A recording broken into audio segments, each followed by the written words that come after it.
Racism allegations, hat tricks being an unknown phenomenon, every character under the sun being placed on fraud watch, and more in Blue Lock's U20 World Cup. It's been a while since I've made a Blue Lock video, and that's because I wanted to see how the manga decided to tackle this arc that has been built up since the very beginning of the series. And with Japan vs France coming to an end as of me making this video, well, with how horrible I am at getting these videos out, the game's probably already over. It does look like this game is heading towards a draw, but who knows? Maybe I'm wrong. And with there now being 2 full games of this arc so far, I thought I'd take a look at how this arc is being handled and also talk about the fandom's reaction, because I always love seeing the most horrendous takes being sent off to the internet. But with that, let's get into the most anticipated arc in Blue Lock, the U20 World Cup. So this arc is massive, with countries all over the world competing for first place, which, I mean, it's the World Cup. Come on now. With a whopping 64 teams participating. Many are people we've met before, such as Loki and Kaiser, and it's amazing to see how much Blue Lock was able to achieve within these 300 plus chapters. I'll briefly mention this, even though it won't be important for a while, but it seems like Nagi and Kira, out of all people, are going to be coming back into Blue Lock after being knocked out of the runnings. They have shown a bit of the way they'll come back with the whole elimination side plot, but come on, we know it's going to be these two. If Kira doesn't come back, then the author might be almost as much of a troll as the Gintama author. This subplot isn't important right now since they won't be participating at least until the knockout section. And Hugo himself said that he won't use them, which I have my thoughts on that I'll get into later in the video. Now that we've got that covered, we can go over the meat and juices of this arc so far. So since there's 64 teams, they've decided to split the World Cup into stages, with the first being the group stage. The group stage is where they get the 64 teams and split them into 16 groups. These groups that consist of 4 teams each will then verse each other in a match, and the top 2 teams out of the 4 of their group will move on to the next stage. Knowing where each team is grouped in is pointless because it's just far too many to keep track of. In Blue Lock's case, they are in Group A, which consists of Nigeria, France, and England. And the top 2 of these 4 will move on to the next stage. And realistically, based on our knowledge so far, it's almost certain that the 2 teams moving on are going to be Japan and France, but putting that aside, let's talk about the very first match of the arc, Japan versus Nigeria.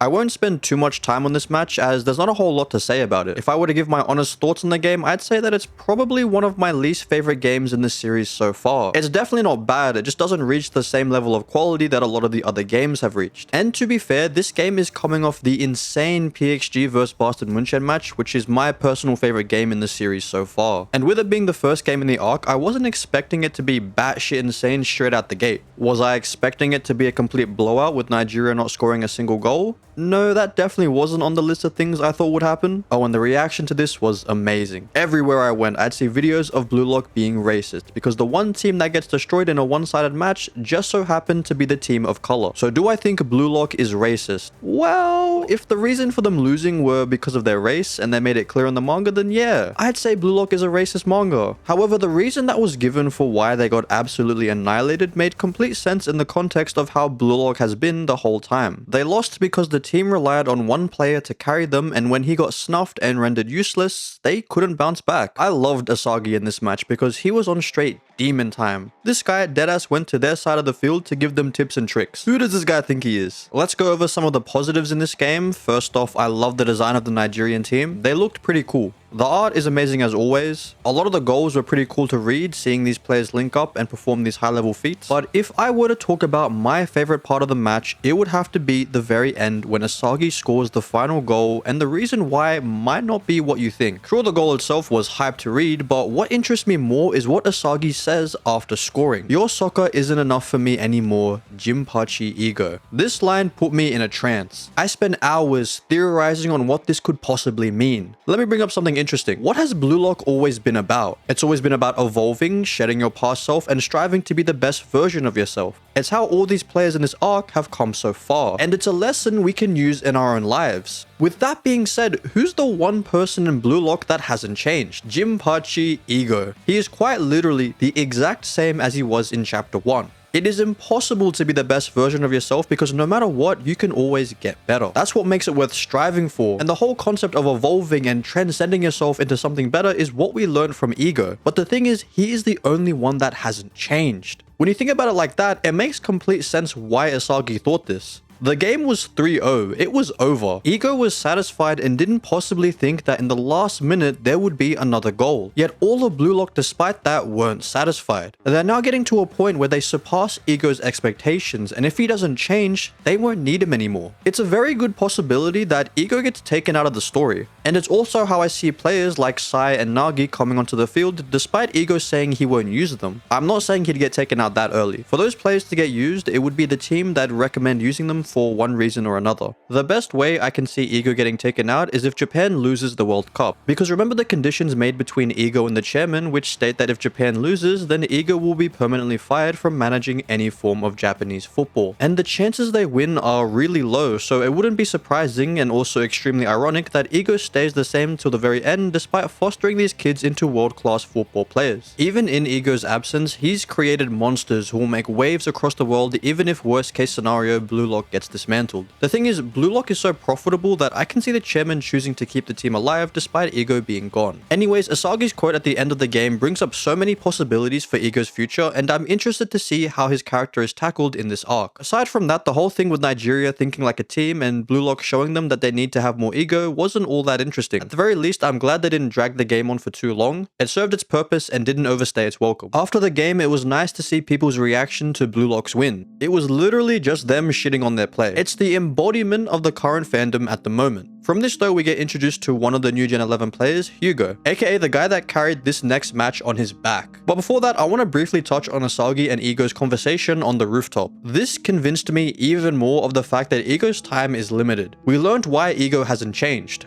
He basically blamed it on God. Anyways, to be more specific, when Ego was an active player, he encountered something that in his words felt like some sort of divine possession where for 7 minutes his play was on a different level. I'm telling you, the way this guy spoke about this, you'd think he was doing backflips with the ball into the goal. Wait, I guess in Blue Lock standards, that's not impressive. Well, you get what I mean. I could be narrow-minded in my thinking because of what I said earlier about Ego, but I don't know. I just don't see a future for him in this world of soccer. He gave up on his dream and he's pretty much achieved what he set out to create. And Asagi is the embodiment of the will Ego once had that he threw away. And it's his declaration that he'll accomplish Ego's dream in his place. Anyways, enough about Ego. Let's get into Japan versus France. So right before we get into the game, it's important to look over everyone's mentality going into it. Now that Asagi has become number one alongside Rin, the whole team looks up to him. I can see where the author was going with this, but it just feels off. Asagi has become the foundation for the team, the one they all rely on, and with that amount of pressure, it definitely takes a toll on you. All this is very important for the actual game. Finally getting into the match within one chapter of Japan vs France,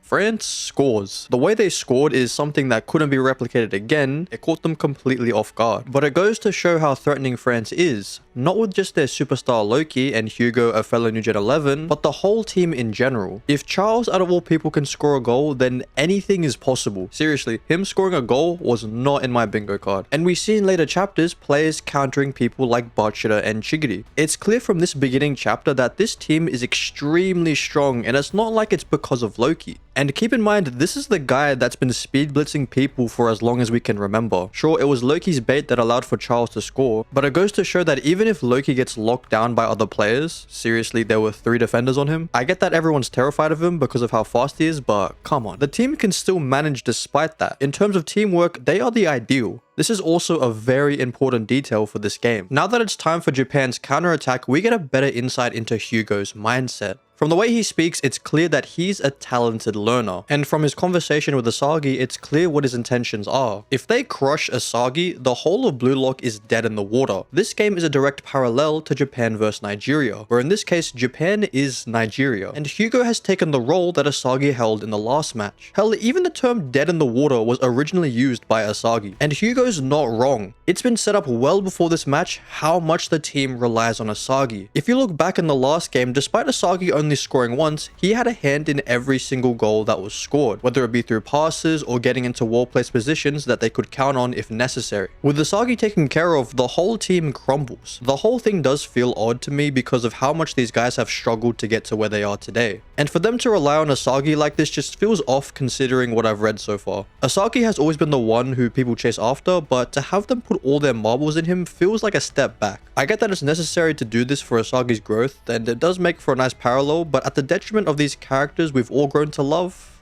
I don't know. Hugo also brings up something extremely interesting when Asagi, trying to be the main character, talking about some devouring and shit despite getting the ball taken off him right after. And that is, Asagi is more suited to being number 2. Now what does that mean? Well, Hugo believes in destiny, that every single person born into this world has a predetermined set of skills that are out of their control. People aren't born equally. Some are born with better specs than others, but that doesn't necessarily mean that the other person then becomes useless. Everyone has a way they can live their life through their abilities as long as it suits them. Horses can run fast. Birds can fly. These are the predetermined set of skills that they are born with. The only difference with humans is that we're all stupid. People chase dreams that are completely out of their abilities. It leads to unnecessary conflicts and people becoming delusional. Hugo makes the case that if you saw a lion trying to fly, you'd think that it had a few loose screws in its noggin. And that's what he means by Asagi being suitable for number 2, then for number 1. Someone without aptitude can't beat someone who has it. This is Hugo's philosophy, and a pretty interesting one at that. It's so refreshing to see someone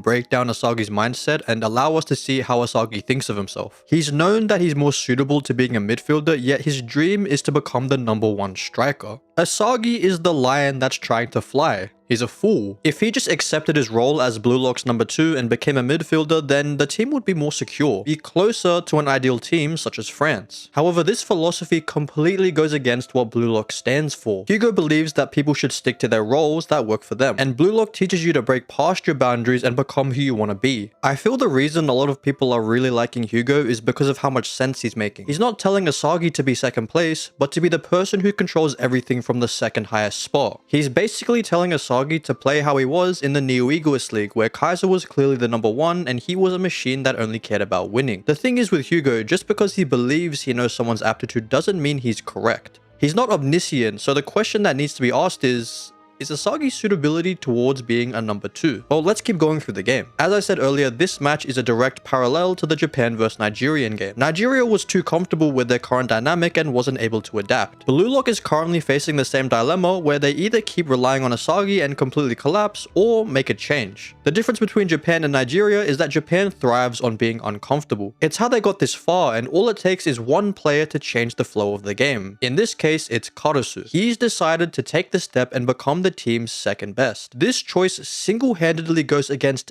everything Ego taught them, sacrificing a chance for his own goal and instead sacrificing himself for the team. This goes to show even more how Ego is losing control of the team, as players are now starting to stray away from his philosophy. And the thing is, Karasu is rewarded for his performance due to Hiyori scoring off his play. This choice by Karasu and the preceding chapter where Karasu and Isagi clash over ideals ask some very interesting questions. Many people in Blue Lock have chosen to take a different path from becoming the world's best striker, whether it be Gagamaru becoming a goalie or all the defenders. Even Asagi has conceded goals for the sake of winning the game. How is it any different to what Karasu is doing right now? Well, the difference is Karasu isn't playing for himself. Gagamaru likes being a goalkeeper. The defenders like being defenders. They're still playing with that striker mindset despite not aiming to be the best striker in the world anymore. The striker mindset, or being an egoist, is playing for yourself. Karasu isn't becoming Blue Lock second best because he wants to. He's doing it because he thinks it's the best chance Blue Lock has to survive. He even catches Asagi when he talks about what's best for Blue Lock too. How is he any different from Karasu? And I think that's Asagi's biggest flaw in this game. In trying to be Blue Lock's number 1, he's also strayed from the egoist mindset and is thinking about what's best for the team instead of what's best for himself. He's quite literally going against his aptitude in this sense that's made him come this far in the first place. The thing that made this whole interaction so great is that at the end of the day, neither of them are wrong. This is a clash of ideals where both options can lead to what they want. Karasu isn't throwing away his life as a striker, he's simply throwing away his chances of being the best. But is being the best even all that in the first place? That's what this match is trying to answer. Being the second best, being the best, what makes one better than the other? Just because you're the best doesn't mean you'll win every match. You can play soccer for yourself, however you can't play it alone. Being the best, being the second best, hell, even being goalie, none of that matters if you can't win. So in that case, there is no right or wrong answer. Karasu and Asagi are both correct. Just because we've become used to Ego's way of thinking doesn't mean it's the only way. There are plenty of others who have come far by playing as a team. Think about the overall best player we've seen, Snuffy. His philosophy falls more into teamwork than individual play. He might not be the best striker in the world, but he's still all around in terms of stats the best. What ultimately matters is what Asagi wants. Knowing that there's no right or wrong way of going about things, what course of action does he want to take? That internal struggle Asagi's going through is very interesting, and Hugo is not letting off of Asagi. Asagi. Just as Asagi wanted the Nigerian team to evolve so he could use them to evolve himself even further, Hugo is doing the exact same thing, but in a much more manipulative way. Asagi even comments on how similar the two actually are. This game is a bunch of different ideologies clashing, and I think that's what makes it so interesting. Now that brings us back to the question.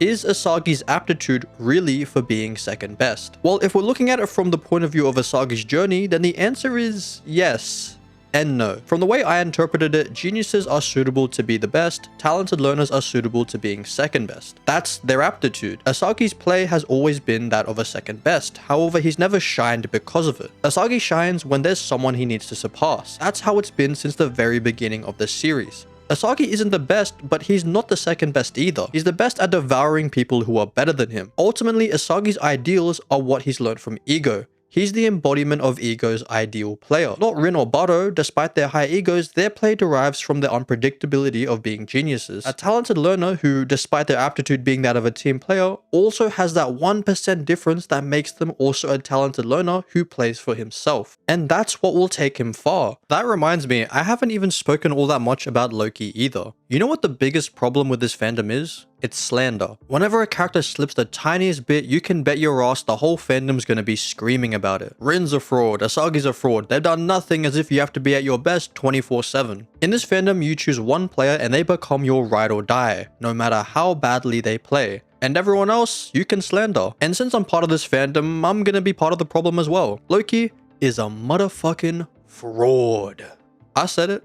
In fact, I wasn't going to say anything until I went back and read over the game again. Do you remember what Loki said when he reacted to Blue Lock beating Nigeria? I'm sure you all remember, but just in case, I'll show you. Small fry with nothing but passion and topicality. For him to say this, you'd expect him to dog walk all over Blue Lock, yet the team's got bro looking like this. Okay. Maybe I'm going too far. He's not a fraud, but I just found it funny that Loki called them small fries when it looks like Blue Lock's gonna draw the favored team to win the whole thing. And since we're getting towards the end of the game, who better to talk about than the #1 player, Rin. So just like Asagi, Rin hasn't contributed much to the game. In fact, the one and only person he considers a rival in Blue Lock is being swayed into throwing away becoming the best striker in the world. He's the one who's actually on Asagi's side, believing he should keep striving for #1. I mean, after all, if Asagi does throw it away, he'll lose his rival. Just from what's being set up, I'm assuming Rin is going to be the one to score in the end. He needs Asagi to keep evolving so that he can use that to evolve even further himself. And in Rin's perspective, he's being discarded and Asagi has decided to give up being #1 and settle for #2. This betrayal looks like Rin is going into destroy. Okay, shut up, dickhead. Let me take it from here. Hey, future me here. So as I predicted at the beginning of the video, the new chapter came out before I finished the video, and all I can say is,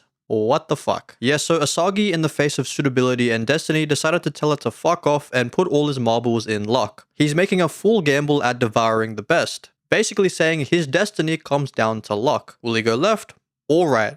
There's nothing to think about, no clever tricks, no relying on aptitude, it all comes down to this. And Hugo loses. Asagi's gamble paid off in the face of destiny, and now he's clear for an easy go. Wait, what the fuck is Rin doing here? Yeah, so Rin, like the bush camper he is, trusted Asagi to win the interaction and punish his boyfriend for abandoning him. And we get this clutterfuck of an ending. Yeah, generally, I have no clue what's gonna happen. Is it gonna be an airball? Fuck, I hope it's an airball. Imagine how funny that would be. Is it going to be a double score? Like, is this the shit we're doing in this manga now? I'm actually baffled. When I found out this chapter came out while I was making this video, I was like, fuck. And then I read the chapter. All I can say is I bursted out laughing because of how insane this panel looks. What am I looking at? Anyways, this was crazy. I'm going to give the video back to my past self since this next section where I predict what's going to happen is now null and void. But yeah, all we can do is wait and see. I personally really like the Japan vs France game. Probably my only complaint with the game is that I wish it was longer. This game came and flew by in an instant, but I can understand why. Blue Lock and France will rematch each other in the coming future, and we've got a hell of a lot more games to go through. England did pretty well against France despite losing, so it looks like the game will be a challenge for Blue Lock as well. The arc is still in the very early stages, and despite that, I can only see it going up from here. But with that being said, if you enjoyed the video, consider giving it a like and subscribing would mean a lot. I have high hopes for this arc, and hopefully it can meet everyone's expectations. Anyways, that's all I have to say for now. See ya.